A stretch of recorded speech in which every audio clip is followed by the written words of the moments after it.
Good morning. Today we are going to consider the radial flow of heat along the cylindrical tube from the first chapter, Transfer of Heat. Now let us consider a cylindrical tube of length L as shown here. Let R1 be the inner radius, or we are considering the two cylinders. One is inner cylinder and another is outermost cylinder. So this inner cylinder is having the radius equal to R1. Outer cylinder is having the radius equal to R2. Okay. And we are considering that theta 1 is the temperature of this inner cylinder and theta 2 is the temperature of the outer cylinder. The source of the heat is along the radius of the cylinder and therefore theta 1 is greater than theta 2. Heat is of course source is along the radius of the cylinder, therefore heat is carried from inside towards outside along the radius, or there is heat is conducted radially outward.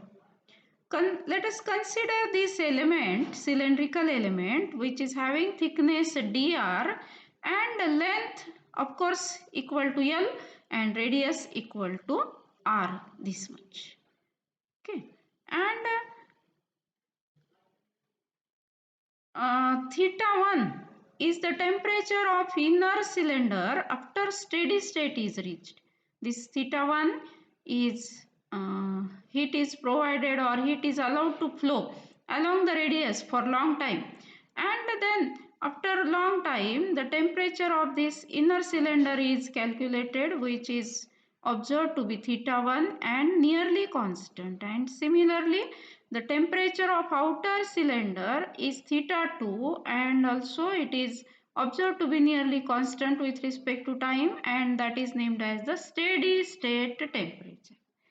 Now the steady state temperature from inner side of this considered cylinder, that is which is having radius equal to R, the inner side temperature of this cylinder is theta and outer side temperature of this cylinder is theta plus the d theta under steady state. Okay, and now we are going to calculate the quantity of heat conducted per second through this cylinder or through this cylindrical shell.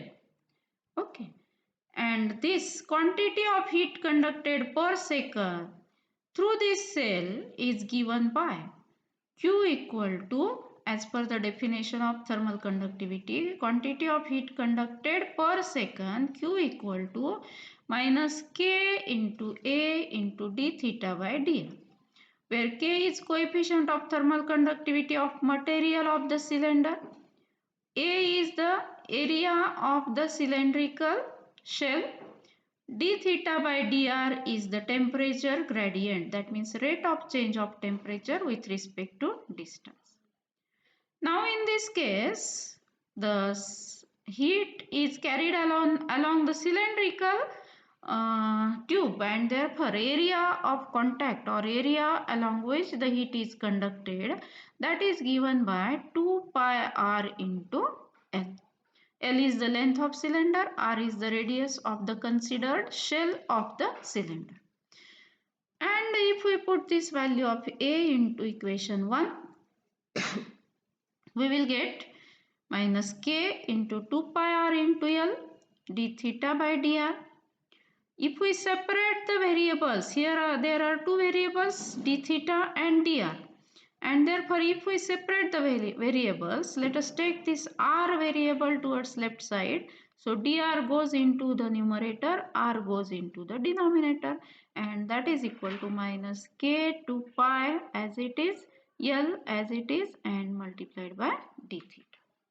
Okay, so this is the amount of heat conducted per second through the shell, this that is modified to this relation. Now to obtain the value of Q while or heat conducted while from the inner cylinder to outer cylinder, we have to integrate this relation.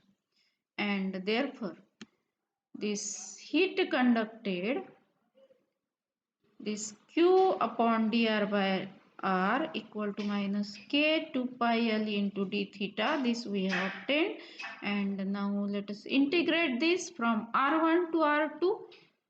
Therefore Q integration r1 to r2 dr by r, that is equal to minus 2 pi kl constant taken out of the integration theta 1 to theta 2.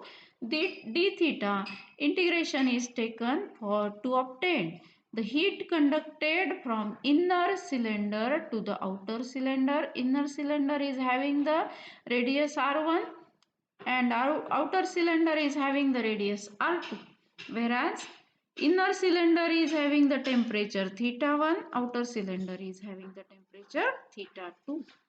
Now we know that integration of 1 by r is log r, and by putting the limits we get log of r2 by r1, or that is equal to minus 2 pi kl, and the integration of d theta is theta, and by putting the limits we get theta 2 minus theta 1. Now if we rearrange the equation, we get the heat conducted from inner cylinder to outer cylinder per second along the cylindrical tube, and this is given by 2 pi kl into theta 1 minus theta 2. This minus sign absorbed inside, and therefore this is 2 pi kl theta 1 minus theta 2 upon log of r2 by r1, which is towards left hand side in this relation, is taken here in the denominator.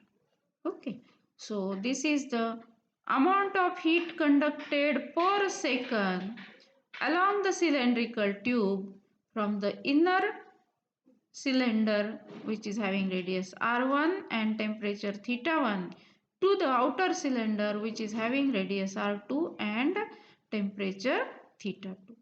So this is the amount of heat conducted. We can calculate the flow of heat along the cylindrical tube using this equation 2.